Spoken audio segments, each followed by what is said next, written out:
Hello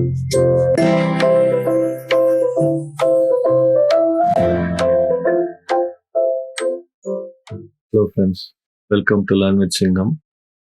இது டே 16 of 100 days of code R programming.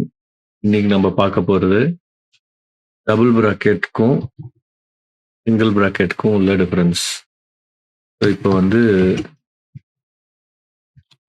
Single bracket என்ன பண்ணோம் அப்படின்னா ரிட்டர்ன்ஸ் ஆப்ஜெக்ட். அதுவே டபுள் ப்ராக்கெட் என்ன பண்ணோம் அப்படின்னா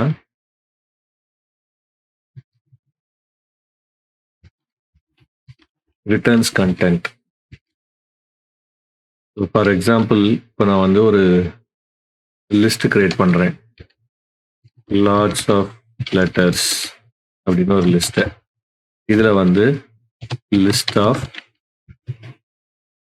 caps equal to letters 1 to 10 போடுறோம். அதே மாதிரி ஸ்மால் லெட்டர்ஸ் லெட்டர்ஸ் 1 to 10. இப்போ இது type of lots of letters பார்த்தீங்க அப்படின்னா லிஸ்டாக இருக்கு. இப்போ இதில் கண்டென்ட் பார்க்கலாம். லிஸ்ட் ஆஃப் லெட்டர்ஸில் 2 லிஸ்ட் இருக்கு, A to J, small letter A to J. So இப்போ இந்த சியை ஆக்சஸ் பண்ணணும்னு வச்சுக்கோங்க. எப்படி பண்ணுவோம்?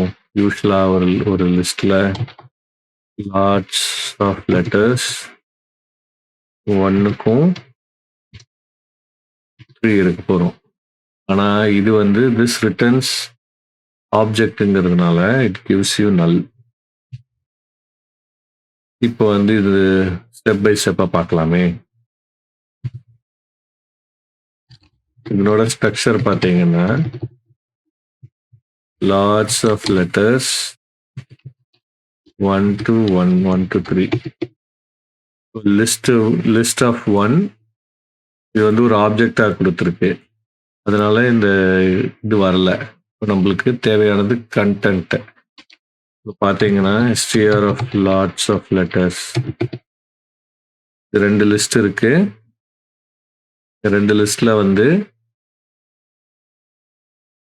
ஒன்றுத்துல கேப்ஸ் லெட்டர் இருக்கு, இன்னொன்றுத்துல ஸ்மால் லெட்டர் இருக்கு. இதில் ஆப்ஜெக்டாக ரிட்டர்ன் பண்ணதுனால அந்த சப்ஜெக்ட் வரல. ஸோ இப்போ லாட்ஸ் ஆஃப் லெட்டர்ஸ்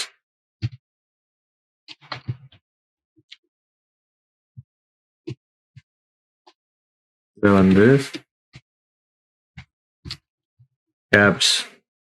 இப்போ உங்களுக்கு திஸ் ரிட்டர்ன்ஸ் தி அதனோட வேல்யூஸ் அந்த லிஸ்டாக கொடுக்குது. ஸோ இப்போ லாட்ஸ் ஆஃப் லெட்டர்ஸ் இப்போ டபுள் ப்ராக்கெட்ல கேப்ஸ் இதனோட 3rd லெட்டர் இருக்கிறோம். ஸோ இது சி இருக்குது. ஸோ இப்படி தான் நம்ம எடுப்போம். இப்போ இந்த டபுள் கோட்ஸில் இருக்கிறது கண்டென்ட்டை கொடுக்கும், முன்னாடி சொன்ன மாதிரி. ஸோ இப்படி இதுதான் ரெண்டுத்துக்கும் உள்ள டிஃப்ரென்ஸ். ஹோப் இந்த வீடியோ உங்களுக்கு பிடிச்சிருக்கும்னு நினைக்கிறேன். பிடிச்சிருந்ததுன்னா லைக் பண்ணுங்க, ஷேர் பண்ணுங்க, and subscribe to Learn-with-Singam. Thank you.